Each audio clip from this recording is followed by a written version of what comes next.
Pendant un an, la commission Enfance et Adolescence a réalisé un travail d'expertise et de concertation. Le but, formuler des propositions pour une politique cohérente en faveur de l'enfance et de l'adolescence. Aujourd'hui, la commission présente la synthèse de son projet de rapport. La rapporteure Vanessa Wiśniawel présente les principaux axes de réflexion. On présente aujourd'hui la discussion sur 4 axes, qui sont les 4 grands axes de notre rapport. Les 2 premiers axes posent les finalités du développement. On a beaucoup réfléchi à une vision d'ensemble de développement pour la génération des 0-18 ans. Et on a dégagé 2 priorités. La première, c'est l'éducation au lien, faire émerger un individu en lien connecté à autrui. La deuxième, c'est changer la focale du système éducatif pour faire émerger des capacités et des talents plus diversifiés pour chacun. Il y a donc l'axe 3 qui part de la question du rôle de l'adulte par rapport au rôle de l'enfant. Comment accompagner les enfants par rapport à ces objectifs-là. Et on revisite à la fois la question des parents, du temps parental, mais également sur des choses plus ciblées, la question de la protection de l'enfance.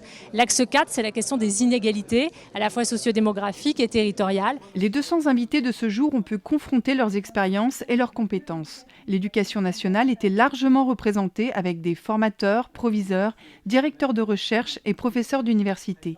La commission était présidée par l'un d'eux, François de Singly. Il s'interroge sur une question fondamentale.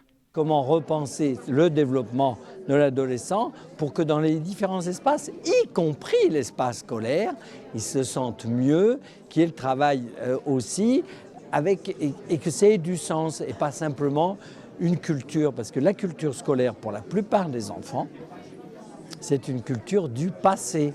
C'est une culture du passé, donc une culture dépassée.